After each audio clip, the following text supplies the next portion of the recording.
Okey, Assalamualaikum dan selamat sejahtera buat semua pelajar. Okey, sekali lagi bertemu dengan Cikgu Norijan di dalam kelas matematik tingkatan 1.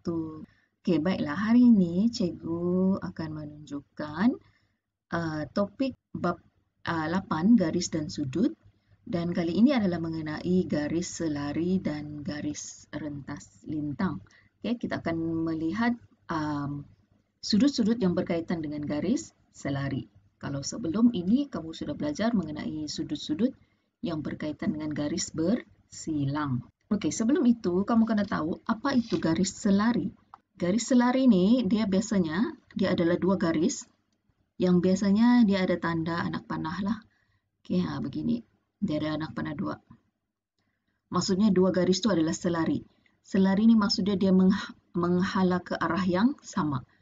Okay, tidak kisah berapa panjang, tapi yang penting dua-dua garis tu menghala ke arah yang sama.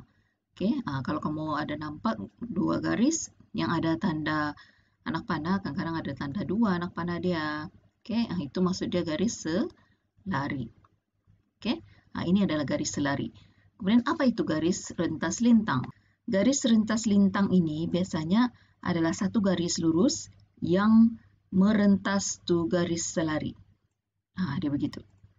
Ini kita panggil garis rentas lintang. Dia tiba-tiba melintang kepada garis selari. Okey, garis tu dia bergaris macam tu sajalah, garis sahaja. Okey, tidak semestinya dia garis tegak, okey. Yang penting dia garis luruslah. Dia melintang tu garis. Yang hitam tu adalah garis selari dan yang biru ini adalah garis rentas lintang. Okey, apabila dua garis selari kemudian ada satu garis rentas lintang, dia akan membentuk sudut. Ni di sini dia akan ada sudut sudah. Okey? Sudut-sudut semua ni adalah sudut lah. Dia akan membentuk sudut kan? Begitu. Ada sudut dia. Okey, jadi itu yang kamu akan belajar, sudut-sudut yang berkaitan dengan garis selari dan garis rentas lintang. Okey, jadi sudut-sudut yang terhasil daripada garis selari dan garis rentas lintang yang pertama adalah sudut sepadan. Okey, ini ya, sudut sepadan dan nilainya adalah sama. Nilai sudut tu sama. Okey, macam mana kamu mau kenal dia sudut sepadan? Okey, kalau ada dua garis, kemudian ada satu garis lintang, dia punya bentuk tu kan, dia macam F. Macam ni kan, dia punya bentuk. Begitu. Ni. Jadi sudut di sini ni adalah sudut sepadan. Tidak kisah dia F dia terbalik kah atau begini. Ini F. Jadi yang sepadan ni ini dengan di bawah, atau F dia terbalik kah atau F dia mereng kah, begitu. Yang penting dia punya sudut begitu. Sudut yang ini ni adalah sepadan. Dan nilainya adalah sama. Kalau sini 10, sini pun 10. Okey. Kamu kena tahulah macam mana mau tahu dia sudut sepadan. Dia bentuk dia F. Alright. Yang seterusnya pula adalah sudut selang-seli. Sudut selang-seli ni senang mau kenal. Okay. Sudut selang-seli bentuk sudut selang-seli ni dia bentuk dia Z. Nampak ni? Z. Dia bentuk Z. Dan selang-seli. Sudut di sini dan sebelah sini selang-seli lah. Nilainya adalah sama. Okay, tidak kisahlah Z dia terbalik kah. Gitu terbalik kan? Nilai dia sama. Okay, tidak kisah dia terbalik atau apa. Yang penting selang-seli. Nilai sudut dia sama. Ini hanya untuk garis selari ya. Sebab ni dua ni adalah garis selari. Yang ketiga, sudut pedalaman. Sudut pedalaman. Okey, sudut pedalaman pula bentuk dia macam N. Macam ni lah.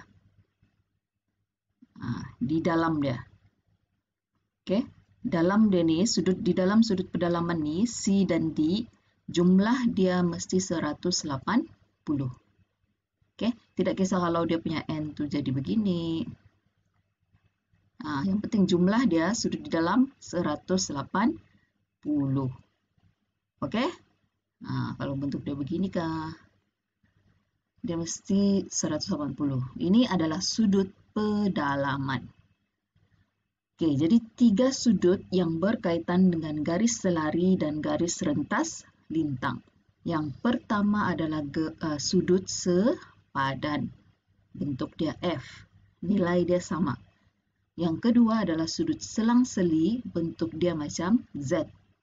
Dan nilainya juga sama. Dan yang ketiga adalah sudut pedalaman. Bentuk dia adalah macam N. Dan hasil tambah sudut di dalam adalah sama dengan 180. Okey, boleh ingat 3 saja. 3 sudut yang berkaitan dengan garis selari dan garis rentas lintang.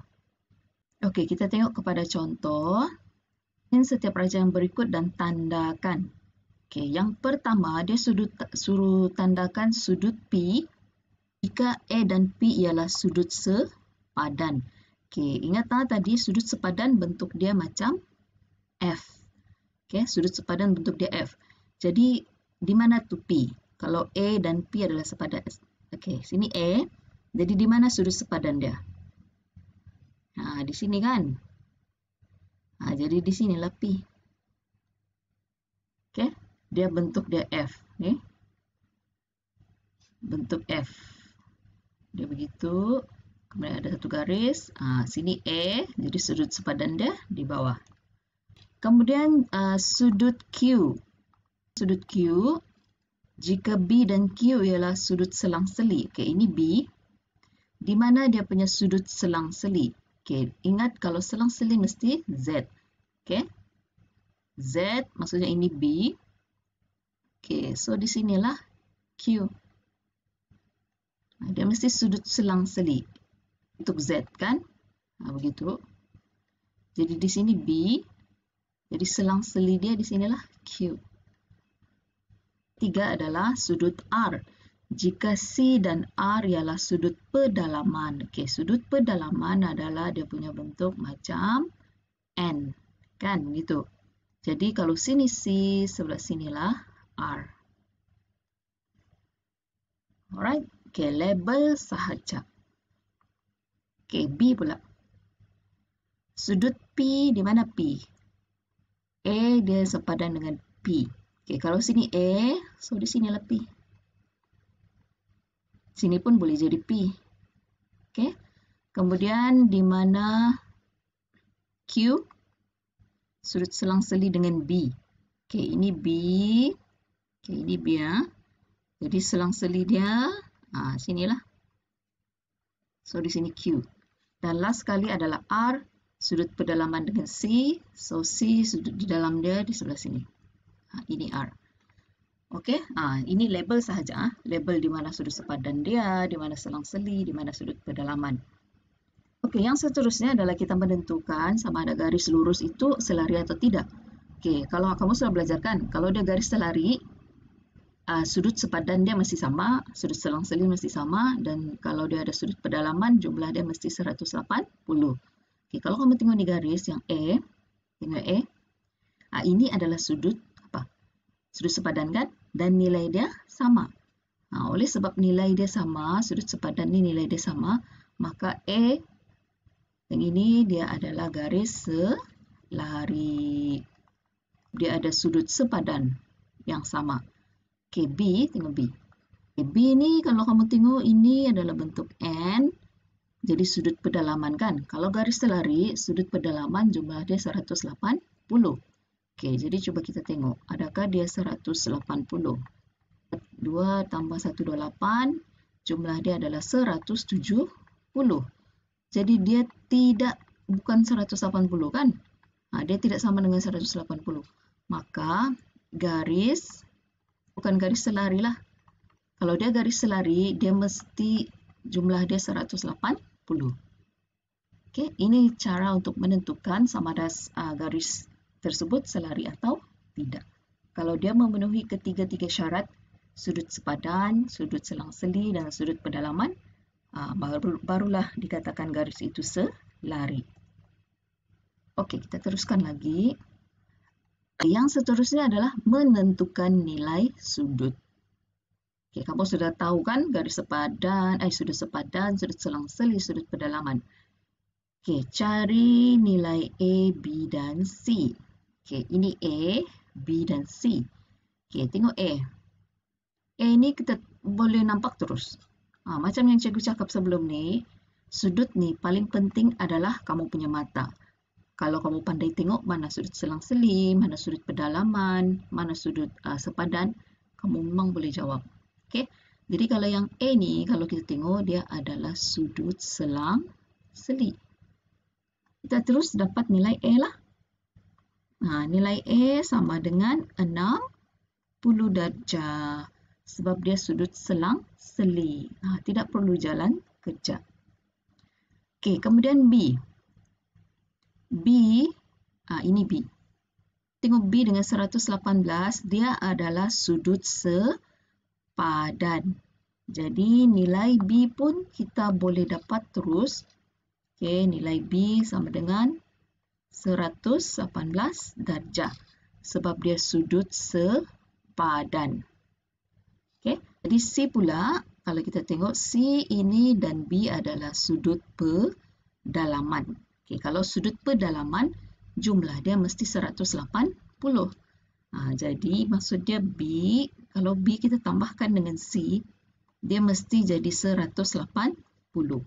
Okey, kita sudah dapat nilai B, 118. Okey, jadi kita boleh carilah C. Tolak saja kan? Sama dengan 180 tolak 118. Okey, jadi kamu akan dapat, cuba tulis di tepi ya. C sama dengan 62. Ini tadi kita dapat sebab sudut selang-seli. Dia adalah sudut selang-seli. Jadi terus dapat. Yang B pula kita dapat sebab dia sudut sepadan. E kita dapat sebab dia sudut pedalaman. Jadi yang ini kamu kena tunjuk jalan kerja. Tengok contoh yang seterusnya. Okay, untuk sudutnya kamu perlu banyak latihan. Balik-balik buat. Lama-lama memang sekejap saja kamu tengok begitu, kamu sudah nampak tu dia punya nilai. Okey, cari nilai V, W, X dan Y. Yang kamu boleh dapat dulu. Kalau cikgu tengok sini, cikgu boleh dapat nilai W. W dengan 43 adalah sudut sepadan. Jadi terus dapat nilai W. Jadi boleh tulis sajalah W sama dengan 43. Okay. V, kamu boleh dapat tengok ni V, dia adalah sudut bersebelahan. Sudut bersebelahan jumlah dia adalah 180. Jadi V tambah 43, okay, yang sebelah sini ya, dia mesti sama dengan 180. Jadi kamu dapatlah nilai V 180 tolak 43, kamu akan dapat 137. W sudah, V sudah. Sekarang kita mau cari apa? X dan Y. Pula. X. Macam mana kita mau cari X? Okey, tengok ni. Ini adalah sudut pedalaman, kan? Jadi kalau sudut pedalaman, hasil tambah dia mesti 180. Okey, jadi X tambah 35, dia mesti sama dengan 180. Okey, jadi nilai X 180 tolak 35. Okey, jadi kamu akan dapat 145 darjah. Okey, X pun sudah dapat. Sekarang Y. Okey, X ini ada kita dapat 145. Okey, Y pula. Y ini senang. Ini adalah sudut bertentang bucu. Jadi nilai Y pun kamu dapat 145 darjah sebab dia sama dengan X. Dia sudut bertentangan bucu. Terus dapat nilai Y sama dengan 145. Itu sahaja cikgu mau tunjuk hari ini sudut yang berkaitan dengan garis selari. Okey, ingat sudut apa yang berkaitan dengan garis selari adalah sudut sepadan, sudut selang-seli dan sudut pedalaman. Dan sudut pedalaman jumlah dia mesti 180. Okey, itu sahaja pembelajaran hari ini dan selamat belajar. Terima kasih semua. Assalamualaikum.